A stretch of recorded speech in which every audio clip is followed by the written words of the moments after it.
ఈ ఎప్స్టీన్ ఫైల్స్లో ఉన్న names సాదాసీదా names కాదు. ప్రపంచంలోనే top most tech billionaires, powerful leaders, politicians, Royals, intellectual people, fashion and entertainment ఇండస్ట్రీకి సంబంధించిన బడా బడా వ్యక్తులు. అంతెందుకు, మన Indian prime minister Narendra Modi గారి నేమ్ కూడా ఈ ఎప్స్టీన్ ఫైల్స్లో ఉంది. నిజంగానే మన నరేంద్ర మోడీ గారు ఎప్స్టీన్ ఐలాండ్కి వెళ్ళారా? దీంట్లో నిజం ఎంత? అండ్ ఈ బడా బడా వ్యక్తులకి జెఫ్రీ ఎప్స్టీన్కి ఉన్న లింక్ ఏంటి? ఈ విషయాలన్నీ ఈ వీడియోలో క్షుణ్ణంగా తెలుసుకుందాం. వీడియోలో ముందుకెళ్లే ముందు నేను కొంచెం ఇంపార్టెంట్ పాయింట్ చెప్తాను. ఆ పాయింట్ని జాగ్రత్తగా గుర్తుపెట్టుకోండి. ముందుగా ఎప్స్టీన్ ఫైల్స్ అనేది court documents or court judgements కావు. ఇవి కేస్ ఫైల్స్. ఆ కేస్ ఫైల్స్లో FBI, federal prosecutors, task force వాళ్ళు చేసిన ఇన్వెస్టిగేషన్, సీజ్డ్ డివైజెస్, పబ్లిక్ నుంచి వచ్చిన టిప్స్, విట్నెస్ ఇంటర్వ్యూలు అండ్ ఇన్ఫర్మేటివ్ స్టేట్మెంట్స్, అన్నికంటే ముఖ్యంగా వీటిలో third party emails and documents mix అయి ఉంటాయి.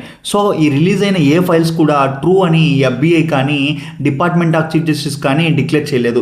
జస్ట్ వాళ్ళ దగ్గర ఉన్న కేస్ ఫైల్స్ని బయట పెట్టారు. ఈ ఫైల్స్లో unverified allegations, raw interview notes, false leads, rumours, investigate చేసి పక్కన పడేసిన లీడ్స్ కూడా ఉంటాయి. సింపుల్గా చెప్పాలంటే ఈ రిలీజ్ అయిన ఎప్స్టీన్ ఫైల్స్ అన్నీ నిజం అవ్వచ్చు, కొన్ని నిజం అవ్వచ్చు, లేక అన్ని అబద్ధాలు కూడా అవ్వచ్చు. ఇప్పుడు మనం మెయిన్ టాపిక్లోకి వెళ్దాం. జెఫ్రీ ఎప్స్టీన్ ఎవడో మీ అందరికీ కొంచెం ఒక ఇన్ఫర్మేషన్ ఉంటుంది. ఒక డీటెయిల్ వీడియో అయితే నేను చేస్తాను. బట్ ఇప్పుడు తన గురించి మనం బ్రీఫ్గా కొంచెం ఇన్ఫర్మేషన్ తెలుసుకుందాం. జెఫ్రీ ఎప్స్టీన్ బాగా డబ్బున్న అమెరికన్ ఫినాన్షియర్. తనకున్న డబ్బు, పవర్ అండ్ ఇన్ఫ్లుయెన్స్తో ఒకటి చీకటి సామ్రాజ్యాన్ని నిర్మించాడు. ఎప్స్టీన్ తన పవర్ నిలబెట్టుకోవడం కోసం ప్రపంచంలోనే most powerful and most wealthy పర్సన్ని మ్యానిపులేట్ చేసి వాళ్ళ కోరికలు తీర్చడం కోసం చిన్న పిల్లలతో సెక్స్ ట్రాఫికింగ్ చేసేవాడు. ఆ తర్వాత తను చేసిన పనులన్నీ బయటపడడంతో జూలై 6, 2019 ఎప్స్టీన్ అరెస్ట్ అయ్యాడు. అండ్ ఆగస్టు 10, 2019 తన జైలు సెల్లో ఎప్స్టీన్ ఆత్మహత్య చేసుకొని చనిపోయాడు. ఎప్స్టీన్ చావు వెనక చాలా క్వశ్చన్స్ రైజ్ అయ్యాయి. చాలామంది పెద్దవాళ్ళ పేర్లు బయటికి రాకుండా ఉండడం కోసమే ఎప్స్టీన్ని అడ్డు తొలగించారని రూమర్స్ కూడా వచ్చాయి. కానీ కేసు మాత్రం క్లోజ్ అయిపోయింది. ఎప్స్టీన్ది ఆత్మహత్య అని తేల్చేశారు. కానీ అసలు కథ ఎప్స్టీన్ చనిపోయాక మొదలైంది. ఎప్స్టీన్ జస్ట్ ఫినాన్షియరే కాదు, తను ఒక child sex offender, serial rapist, human trafficker and అన్నిటికంటే ముఖ్యంగా ఒక criminal mastermind manipulator. So Jeffrey చనిపోక ముందే తన మీద ఇన్వెస్టిగేషన్ అయితే స్టార్ట్ అయింది. కొంతమంది ప్రైవేట్ ఇన్వెస్టిగేటర్లు, జర్నలిస్టులు అండ్ జెఫ్రీ చేతిలో బలైన ఎంతోమంది విక్టిమ్స్ కలిసి ఎప్స్టీన్ అండ్ ఒక క్లయింట్స్ గురించి ఇన్ఫర్మేషన్ గ్యాదర్ చేసిన ఇన్ఫర్మేషనే ఈ ఎప్స్టీన్ ఫైల్స్.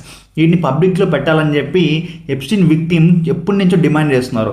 వీటి గురించి లాస్ట్ ఇయర్ నుంచి వింటూనే ఉన్నాం. కానీ ఎగ్జాక్ట్గా చెప్పాలంటే ట్రంప్ రెండోసారి ప్రెసిడెంట్ అయిన నుంచి ఎప్స్టీన్ ఫైల్స్ అనేవి బాగా వినిపించడం మొదలయ్యాయి.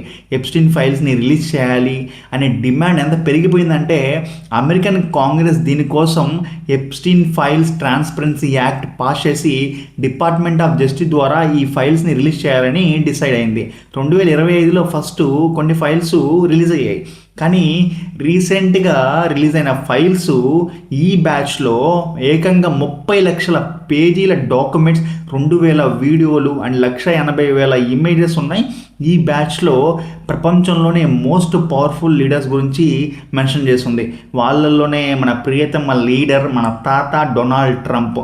ఈ ఫ్రెష్ ఫైల్స్లో ట్రంప్ పేరు ఆల్మోస్ట్ 5,000 టైమ్స్ మెన్షన్ చేస్తుంది. 5,000 టైమ్స్. కానీ ఎక్కడా కూడా ట్రంప్ తప్పు చేశాడు అని, క్రిమినల్ యాక్టివిటీస్లో పాల్గొనడని ఎక్కడా లేదు. స్ట్రేంజ్ కదా. కానీ ట్రంప్ జెఫ్రీకి చాలా క్లోజ్. కానీ ఇది నేను చెప్పట్లేదు, ట్రంపే ఒక US మ్యాగజైన్కి ఇచ్చిన ఇంటర్వ్యూలో వాళ్ళిద్దరికి 15 సంవత్సరాల నుంచి పరిచయం ఉందని, వాళ్ళిద్దరికి యంగ్ ఉమెన్ అంటే బాగా ఇష్టమని ట్రంప్ అన్నాడు. అండ్ జెఫ్రీ అరెస్ట్ అయ్యాక, తను చనిపోయాక ట్రంప్ జెఫ్రీ గురించి మాట్లాడడం చాలా తక్కువ ఉండింది. కానీ 2024 ప్రెసిడెంట్ టైంలో ఎప్స్టీన్ ఫైల్స్ని రిలీజ్ని ట్రంప్ పబ్లిక్గా వ్యతిరేకించాడు. ఎప్స్టీన్ ఫైల్స్ అనేవి డెమోక్రటిక్గా క్రియేట్ చేసిన ఒక రాంగ్ నెరేటివ్ అని ట్రంప్ అన్నాడు. కానీ తను ప్రెసిడెంట్ అయ్యాక 2025లో ట్రంప్ పూర్తిగా ప్లేట్ మార్చేశాడు. ఎప్స్టీన్ ఫైల్స్ని బయట పెట్టాలని పబ్లిక్గా డిమాండ్ చేశాడు. ఎవరికి అర్థం కాదు మన ట్రంప్ ఎప్పుడు ఎట్లా ఉంటాడో. కానీ కొత్త బ్యాచ్లో ఏ క్రిమినల్ యాక్టివిటీలో ట్రంప్ పేర్లు రాకపోవడంతో తన పేరు చెడగొట్టడానికే ఇలాంటి ఎప్స్టీన్ ఫైల్స్ రిలీజ్ చేయాలని చాలామంది డిమాండ్ చేశారని, కానీ ఇప్పుడు రిలీజ్ అయిన ఇన్ఫర్మేషన్ తనకి బాగా పాజిటివ్ ఇమేజ్ని తీసుకొస్తుందని ట్రంప్ అయితే అన్నాడు. అండ్ ఈ ఫైల్స్ని రిలీజ్ చేసింది జస్టిస్ ఆఫ్ డిపార్ట్మెంట్. పేరుకి వీళ్ళు న్యూట్రల్గా ఉన్న ట్రంప్ వీళ్ళని కంట్రోల్ చేస్తాడు. బాగా వినిపించిన names Donald Trump, Bill Gates, Elon Musk and మన Indian prime minister Narendra Modi garu. దీంట్లో ఎంతవరకు నిజం ఉందో క్లియర్గా మీకు బాగా అర్థమయ్యేటట్టు ఎక్స్ప్లెయిన్ చేస్తా. చాలామంది బిల్ గేట్స్కి ఎస్టీడీ వచ్చిందని కొంతమంది, ఎయిడ్స్ వచ్చిందని కొంతమంది ఇంటర్నెట్లో పోస్ట్ చేస్తూ ఉన్నారు. ఎస్టీడీకి ఎయిడ్స్కి చాలా డిఫరెన్స్ ఉంది. రెండు డిఫరెంట్ డిసీజులు. ఎస్టీడీ అనేది sexually transmitted disease. Bill gates Russian అమ్మాయిలతో ఇంటిమేట్ అవ్వడం వల్ల తనకి ఎస్టీడీ వచ్చిందని కొంతమంది ఎయిడ్స్ వచ్చింది బిల్ గేట్స్ అని పోస్ట్ చేస్తూ ఉన్నారు. దీంట్లో ఎక్కడ జెఫ్రీ ఎవరికి మెయిల్ సెండ్ చేయాలి, ఆ మెయిల్స్ కూడా ఎట్లా అంటే తను డ్రాప్ చేసుకున్న మెయిల్స్. దాంట్లో రష్యన్ గర్ల్స్ వల్ల బిల్ గేట్స్కి ఎస్టీడీ వచ్చిందని, దానికి మెడిసిన్ బిల్ గేట్స్ జెఫ్రీని అడిగాడని, ఇలాంటి ఇన్ఫర్మేషన్ అంతా పాస్ అవుతుంది. అండ్ బిల్ గేట్స్ కూడా ఈ ఇన్ఫర్మేషన్ అంతా తప్పని కొట్టిపడేశాడు. కానీ షాకింగ్ అండ్ ఇంట్రెస్టింగ్ ఫ్యాక్ట్ ఒకటైతే, జెఫ్రీ అండ్ బిల్ గేట్స్ ఈ పాండమిక్ సిమ్యులేషన్స్ మీద 2017లోనే డిస్కస్ చేశారని చెప్పి ఒక ఈమెయిల్ థ్రెడ్ అయితే దాంట్లో ఉంది. ఇది బిల్ గేట్స్ మీద ఎందుకు ఇంత రేంజ్లో డౌట్ వస్తుందంటే, మనం చూస్తే చైనా వాళ్ళు కూడా ఈ పాండమిక్ అనేది, కోవిడ్ అనేది యుఎస్ రిలేటెడ్ ఆరిజిన్ నుంచి వచ్చింది, మా దగ్గర ప్రూఫ్స్ ఉన్నాయన్నారు. అప్పుడు ఈ చైనా వాళ్ళని ఎవరు నమ్మల. కానీ ఇప్పుడు ఈ చూస్తుంటే కొంచెం నమ్మాల్సి వస్తుంది. 2017లోనే ఈ పాండమిక్ రిలేటెడ్ సిమ్యులేషన్స్ని జెఫ్రీతో ఈ బిల్ గేట్స్ డిస్కస్ చేశాడని, అండ్ ఈ పాండమిక్ సిమ్యులేషన్స్ క్రియేట్ చేయడం కోసం ఆయన దీన్ని క్రియేట్ చేసి వదిలారని, ఇలాంటి ఇన్ఫర్మేషన్ పాస్ అనే ఉంది. మ్యాటర్ ఏంటంటే, డౌట్స్ రావడానికి బిల్ గేట్స్ కూడా హెల్త్ రిలేటెడ్ ఇండస్ట్రీ వైపు ఎక్కువ స్పెండ్ చేస్తున్నాడు అండ్ ఎక్కువ అమౌంట్ని వాటిలో ఇన్వెస్ట్ చేస్తున్నాడు. ఈ పాండమిక్ టైంలో ఆయన మాట్లాడిన కొన్ని ఇంటర్వ్యూస్లో ఈ పాండమిక్ ఇదే కాదు, నెక్స్ట్ ఇంకో పాండమిక్ రాబోతుంది, ఫ్యూచర్ పాండమిక్ కోసం మనం రెడీగా ఉండాలి, ఇలాంటి పాయింట్స్ ఆయన డిస్కస్ చేశాడు. ఆయన అమ్మిన వ్యాక్సిన్స్లో కూడా మోస్ట్లీ ఈయన ఇన్వెస్ట్ చేసిన కంపెనీసే ఉన్నాయన్నమాట. అది మెయిన్. అండ్ ఇంకోటి ఏంటంటే, ఇప్పుడు ఈ స్టేట్మెంట్స్ వల్ల ఏమవుతుందంటే, ఈ పాండమిక్ హ్యూమన్ క్రియేట్ చేసిన ఒక బయో వెపను, దీనికి వాళ్ళే క్రియేట్ చేసి వాళ్ళే ప్రపంచం మీద వదిలేసి వాళ్ళే మెడిసిన్లు అమ్మి డబ్బులు దొబ్బుకున్నారని ఒక ఇన్ఫర్మేషన్ అయితే పాస్ ఆన్ అవుతుంది. ఎందుకు పాస్ ఆన్ అవుతుంది ఏంటంటే, బిల్ గేట్స్ ఇచ్చిన కొన్ని స్టేట్మెంట్స్, ఆయన ఇన్వెస్ట్మెంట్స్ అండ్ ఈ థ్రెడ్స్లో, ఈమెయిల్ థ్రెడ్స్లో ఉన్న ఇన్ఫర్మేషన్ ఇవన్నీ సర్క్యులేట్ అవ్వడం వల్ల నిజంగానే అయ్యిందేమో, నిజంగానే క్రియేట్ చేశారేమో, బిల్ గేట్ హస్తం ఉందేమో అని చెప్పి చాలా ఇన్ఫర్మేషన్ పాస్ ఆన్ అవుతుంది. అండ్ బిల్ గేట్స్కి ఎయిడ్స్ వచ్చిందనే ఇన్ఫర్మేషన్ మాత్రం తప్పు. ఎయిడ్స్కి ఎస్టీడీకి చాలా డిఫరెన్స్ ఉంది.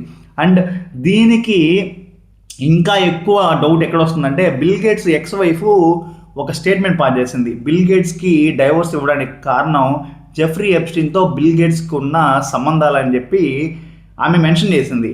అండ్ బిల్ గేట్స్ అయితే, ఎస్ నేను ఎప్స్టీన్తో నాకు కొంచెం ఇన్ఫర్మేటివ్ రిలేటెడ్ వేరే కార్యక్రమాల వల్ల ఆయన పరిచయాలు ఉన్నాయి నిజమే, కానీ నేను ఎప్పుడు ఇలాంటి women trafficking, women sex related, పిల్లల related and Russian girls related ఎక్కడా నేను పార్టిసిపేట్ చేయలేదు, నా హస్తం లేదని బిల్ గేట్స్ కొట్టిపడేశాడు. ఇది matter Bill Gates related. Elon Musk related అయితే కొన్ని మెయిల్స్ పాస్ అయినాయి.